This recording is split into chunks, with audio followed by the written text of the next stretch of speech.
আজকে আমি সুন্দর একটি লাউ জাংলা দেখাবো কিভাবে কৃষক দেখেন নতুন পদ্ধতিভাবে জাংলায় লাউ চাষ করেছেন এবং প্রচুর লাউ ধরেছে।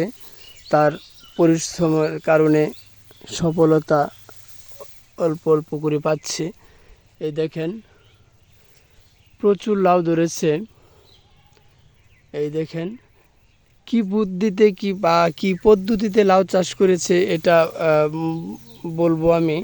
কারণ হচ্ছে পদ্ধতিটা অনেক ভালো লাগলো এই কারণে যে নিচে হলো বুড়ো ধান ক্ষেত, নিচে হলো বুড়ো ধান ক্ষেত।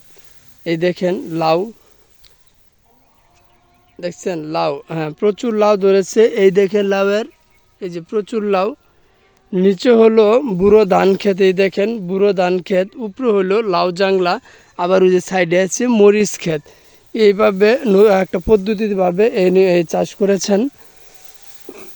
আসলে একই সাথে দুইটা ফসল উনি করতে পারতেছে, যেমন লাউ চাষ করেছে, আবার নিচে দেখেন বুড়ো ধান ক্ষেত। ধান ক্ষেতটাও কিন্তু দেখেন মোটামুটি ভালো হয়েছে। দেখেন অনেক ভালো হয়েছে, অনেকটাই ভালো, অনেকটাই ভালো হয়েছে। দেখেন ক্ষেতগুলো অনেক সুন্দর হয়েছে, ধান ছিঁড়তেছে বা কালো কিচকিচো হয়ে গেছে, খারাপ না। আবার লাউ জাংলাটা দেখেন, এটাও কিন্তু খারাপ হয়েছে না, এটাও কিন্তু প্রচুর লাউ ধরেছে, প্রচুর লাউ ধরেছে। আপনি দেখেন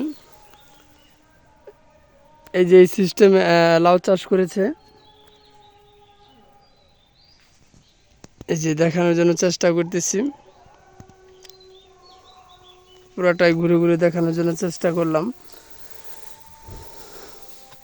এদিকে লাউগুলা দেখেন, এই যে লাউয়ের এখন কিন্তু লাউয়ের বাজারটাই ভালো, লাউয়ের বাজারটা এখন ভালো, দাম যাচ্ছে, সবজির দাম মোটামুটিভাবে এখন বেড়ে যাচ্ছে। এই দেখেন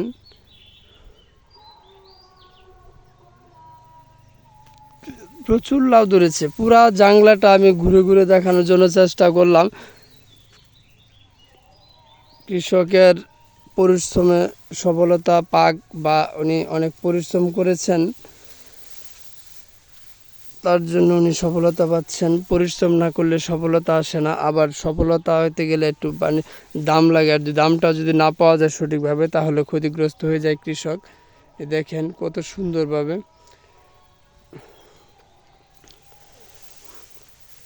দেখে পুরা আমি যে জাংলাটা আছে পুরা জাংলাটা আমি দেখানোর জন্য চেষ্টা করলাম।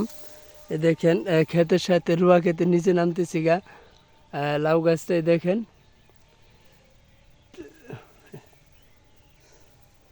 দেখেন কত সুন্দর, কত সুন্দর লাউ ধরেছে।